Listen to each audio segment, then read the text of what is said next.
where devices talk to each other. We live in a world of interconnected devices. The day is not very far for those of us who are over 40 and over, into the middle age. Let me tell you, the day is not far when your phone is going to give a command to your car, which will in turn talk to your refrigerator, which will also in turn talk to your daughter or son, which will also in turn talk to your, stereo, and make sure that everything is synchronized and you move in a seamless fashion. The day is not far. Might sound a bit far-fetched, it might sound a bit like a science fiction movie, but the day is not far. Why am I bringing that up? Technology has become so pervasive that even pharmaceutical industry, even life sciences industry is not exempt from the pervasiveness of technology. So we have Novartis in Hyderabad, who employs 9,000 plus people, who's actually only doing, out of which only 500 people are doing pure play research and development in a laboratory.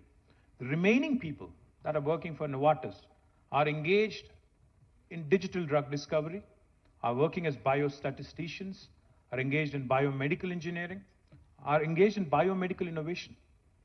Technology, therefore, is going to be that beautiful point of confluence for other spheres of life. If you could be a manufacturer. We have Schneider here in Hyderabad, whose factory has been rated as one of the best lighthouses in the world in terms of smart manufacturing facilities for their factories across the world. And now Schneider is a global company, but their factory here has been rated as one among the best in the world in terms of leveraging technology and bringing in practices with respect to Industry 4.0. So that is the sort of pervasiveness of technology I'm trying to bring up to your notice. I keep saying this and I can't say it enough. Hyderabad is that place where biology meets technology, where life sciences meets data sciences, where Mangoverse meets Metaverse, where paratha meets dosa, where idli meets dokla. The reason why I say this is because India needs economic engines like Hyderabad to continue to attract talent from across the country and across the world. We cannot make do with what we have alone. Of course, we want our youngsters to get lion's share of the jobs, but we also need to understand and emphasize that we need talent no matter where it is from. See, some of our youngsters from Telangana and Andhra are living in the US, are living elsewhere in the world. If they want to come back and set up shop here, they want to come back and give their learnings and give their knowledge, impart their knowledge and create enterprises here, would we not welcome them? So exactly, you have talented individuals across the country in India today who we would want to attract.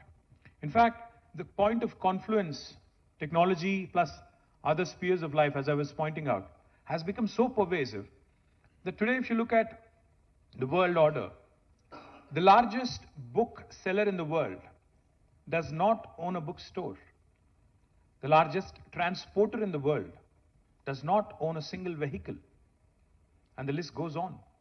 Uber, Amazon, neither of them actually have any physical assets in terms of the business they actually are engaged in. So what we need to understand is how paradigms are being redefined, how new business opportunities are emerging. So therefore, Telangana government, understanding this fully and wanting to leverage sustainable mobility, the electric vehicle revolution that's unfolding, we have now launched the Telangana Mobility Valley. Because we understand the automobile of the past was all about design, was all about how robust it should be, how reliable it should be, etc. But the automobile of today, the electric vehicle that we all have taken a fancy to, is nothing but a computer on wheels. It's largely technology and electronics in the machine, and very little hardware if you ask me. So therefore, this Telangana Mobility Valley that we have launched in 4 different clusters around Hyderabad. Manufacturing in Zahirabad, I am thankful to Mahindra & Mahindra, who have recently announced a 1,000 crore investment. I am thankful that they would be manufacturing electric autos, the 3-wheelers from there. It's one of their largest growing segments.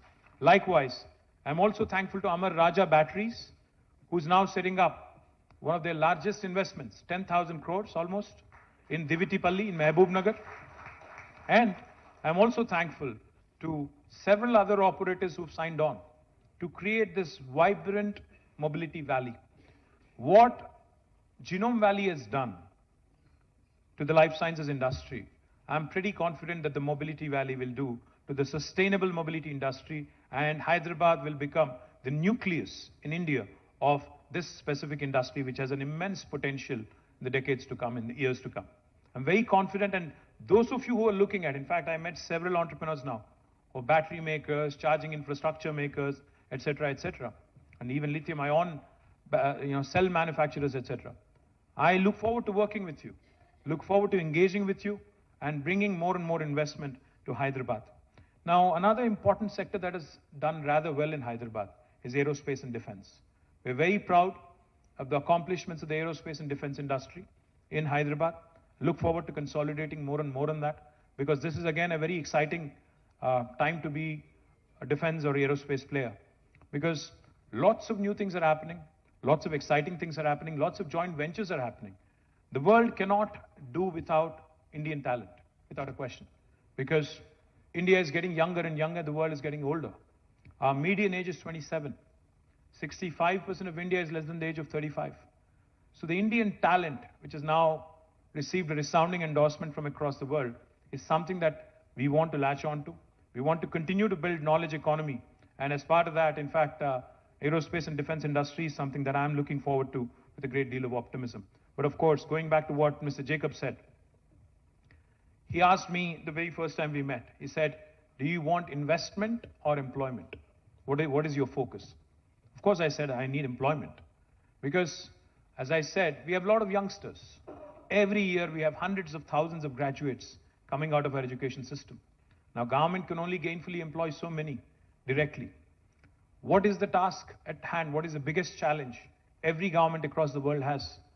It is the task of people management. It is the task of how do you manage this human capital, the so-called demographic dividend that is there for us, that is up for grabs. So every government across the world, not just India, needs to start assessing and looking at the kind of human resources we have at our disposal and create more and more opportunities. So when Mr. Jacob told me that Kitex is the second largest kids apparel manufacturer in the world, of course I didn't want to let him go. I said, I'll send you a flight, please come. And then he actually came in, and he not only chose to invest 3,000 crores, more importantly, he's creating 28,000 jobs for Telangana. I think he deserves a huge round of applause. I'm very hopeful that with taking his lead, taking his inspiration, more and more garment manufacturers come our way. Because there are some things which are hidden, some facets of Telangana which have not been explored yet. Recently, I met a gentleman called Senthil, who's from Southern India Mills Association. He was telling me that the quality of cotton produced in Telangana, the long staple cotton that is produced in Telangana, is the best in India. He said, your cotton quality is far superior to what we use in Tamil Nadu, what we use in Gujarat, and what we use elsewhere in the country. Now, this is something that has not been explored. But all he said was, you need to purify it, you need to brand it, you need to market it, so that more and more garment manufacturers, more and more textile manufacturers come here. Now, this is a huge employment generating opportunity. We have already launched Kakatiya Mega Textile Park, where Kitex is the anchor. It is India's largest textile park in about 1,250 acres. Not only do we have Kitex, we already have a unit running by Ganesha Ecosphere. We also have Youngwon, a Korean company, who's also taken 300 acres of land, who's also going to start, construction very, very soon. Now, this park alone will create hundreds of thousands of jobs. Similarly, we have ambitions to create smaller clusters of opportunity in garmenting and textiles. More importantly, electronics, another very, very exciting area. You may have seen the announcement recently, last week in fact. We had unveiled India's largest prototyping facility called as T-Works, because we want to encourage product innovation coming out of Hyderabad, product innovation coming out of Telangana. The chairman of Foxconn was here. He had unveiled T-Works. He had a great meeting with our chief minister. He has again, because there was some confusion with respect to what was said and what was agreed upon, so he issued a rejoinder yesterday, a renewed commitment yesterday, saying, I'm committed to investing in Telangana, and we have chosen Kongar Kalan, the 200 plus acres of land in Kongar Kalan to set up our manufacturing facility. I'm very, very hopeful that with Foxconn and other electronic manufacturers coming in, not only will the local ecosystem get a huge boost, but it will create great many opportunities for Telangana youngsters going forward as well. But I can't close out without talking about what is happening in the rural area in Telangana as well. Under the leadership of our Honorable Chief Minister, we have completed